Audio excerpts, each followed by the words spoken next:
première cette semaine, nous sommes au Pérou, en Amazonie, en patrouille avec la police, direction une zone dangereuse, la Pampa, où 50 000 hectares occupés depuis plusieurs années par des mineurs illégaux. Il y avait autrefois une forêt, elle a été totalement rayée de la carte. Aujourd'hui, une ville neuve accueille les mineurs illégaux. La police montre sa présence et ne se déplace pas en petit comité. Ils ont accepté de nous conduire plus loin, au cœur du problème. Nous traversons une forêt dense et au bout de 10 minutes, voilà ce que nous découvrons. Un paysage dévasté. Les mineurs ont coupé tous les arbres pour trouver de l'or. Vu du ciel, des pans entiers de forêt comme rongés par une maladie. Des plaies de plusieurs dizaines de kilomètres. Une destruction à grande échelle. C'est un désert, une plage. Vous pouvez voir ces énormes trous d'où ils extraient l'or. Je suis policier et je suis péruvien. Je ressens une peine, une tristesse immense quand je vois qu'une des réserves naturelles les plus riches et variées au monde est détruite sans scrupule.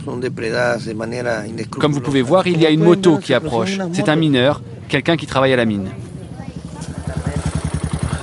Le mineur est gêné par notre caméra, mais accepte de répondre à quelques questions pour justifier son métier. Il faut bien vivre. J'ai des enfants, j'ai une fille et un fils qui fait des études.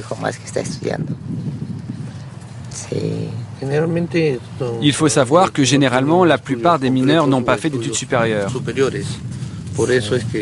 Donc, sur un plan humain, ils essaient de justifier ce travail en disant que cela donne un meilleur avenir à leur famille. Mais nous, on sait qu'en vérité, ils détruisent leur futur en détruisant l'endroit où ils vivront. Le soir tombe sur la Pampa. Nous devons faire demi-tour. La police ne va pas s'aventurer plus loin. Retour au village. La ruée vers l'or a créé ici une économie. Notre caméra se fait discrète. Trafic, drogue, violence et prostitution. Voici l'autre visage des mines péruviennes. Alors le gouvernement frappe un grand coup. Depuis 2 ans, la police et l'armée multiplient les raids dans la jungle amazonienne. À grands coups de dynamite, les machines sont détruites, le carburant saisi. L'extraction d'or sans permis est un crime dans le pays depuis 2012 seulement. Alors les mineurs fuient la répression. Il ne resterait à la Pampa que 4 à 5 000 d'entre eux sur les 40 000 avant les interventions armées. Ceux qui restent s'enfoncent plus loin dans la jungle, le plus loin possible de la police. Oscar travaille pour le gouvernement péruvien. Avec lui, nous parvenons à approcher quelques mineurs. Ici, vous pouvez voir une mine de petite taille. C'est tellement petit que c'est difficile de les poursuivre. Nous filmons à la sauvette. Les mineurs nous prennent pour des touristes. Car pour extraire l'or du fond du fleuve, ils utilisent du mercure, une technique ancienne et interdite. Le métal sert à amalgamer les particules d'or. Il est chauffé puis évaporé. Les premières victimes, ce sont eux, les mineurs, qui respirent les vapeurs. Le mercure contamine ensuite les sols, l'atmosphère, le fleuve et ses poissons. Un business dangereux qui met l'écosystème à rude épreuve, mais fait vivre toute une région. L'économie ici, à Madre de Dios, dépend beaucoup de l'or, non ?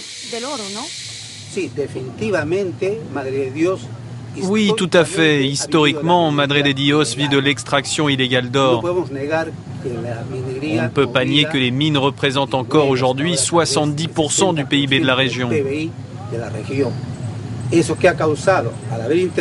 À cause des interventions de la police, il y a moins de mines illégales. Mais du coup, que s'est-il passé? Il y a une forte récession à Madre de Dios.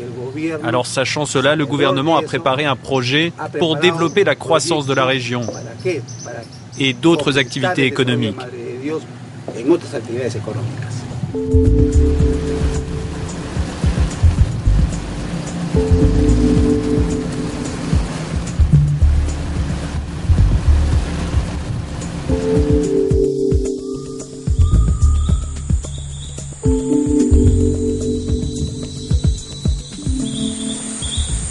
si une des solutions venait de la forêt elle-même. Nous nous rendons dans une communauté très isolée, une des rares où la déforestation recule à Madre de Dios. À Tres Islas, on a compris qu'un arbre debout vaut beaucoup plus qu'un arbre à terre. Plusieurs heures de marche dans la forêt amazonienne et nous allons comprendre pourquoi. Juana Payaba est l'ancienne chef d'une communauté indigène. Elle est devenue la bête noire des mineurs. Il y a 5 ans, elle leur a bloqué la route physiquement pour qu'ils ne détruisent pas sa forêt, celle de ses enfants. Et elle est allée devant les tribunaux. Nous avions mis des grilles pour que personne ne puisse rentrer sur notre territoire, puisqu'ils dégradaient la forêt, ils polluaient. Il n'y avait plus d'animaux, les poissons étaient partis, ils avaient pollué l'eau. Tout était mort à cette époque-là dans cette zone. Mais après 3 ans, la communauté a gagné son procès. Les traces des mines sont encore visibles dans la région. Juana est allée à Washington pour plaider sa cause. Le gouvernement péruvien lui a finalement donné raison. Les mineurs ont fui, mais pour elle, le prix à payer est très fort.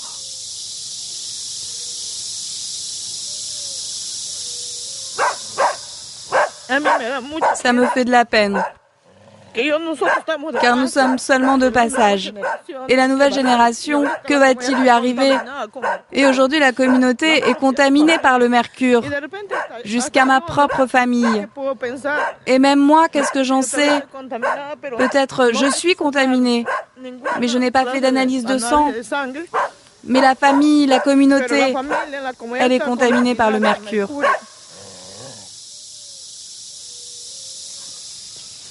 Tout le monde le sait, ici il y a des mineurs parmi les villageois. Mais de moins en moins, parce que Juana parvient à les convaincre qu'il y a d'autres solutions pour survivre.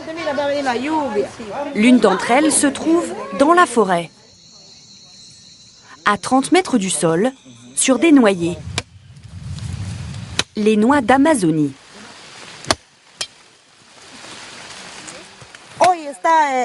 Actuellement, elles ont récemment commencé à tomber. La noix est bien fraîche. Cette année, pour la première fois, les villageois de Tres Islas vont peler les noix d'Amazonie au lieu de les vendre dans leurs coquilles. Voici leur usine flambant neuve, où ils ouvrent les coques. Une technique qui leur permet de les vendre beaucoup plus cher, 20% de plus. Les noix représentent un tiers de leurs revenus, mais la moitié vient encore du commerce légal du bois. À quelques centaines de mètres de là, un autre projet apprend aux hommes à transformer le bois pour faire des meubles et les vendre donc plus cher. Des initiatives qui incitent les habitants à abandonner les activités illégales, une stratégie payante si l'on en croit les ONG. Nous avons des signes qui viennent de la communauté qu'eux aussi veulent changer. Nous voyons plus de gens investis dans ces activités de production. Nous voyons des changements significatifs, de bons changements intéressants au sein même de la communauté. La déforestation augmente moins vite ces dernières années.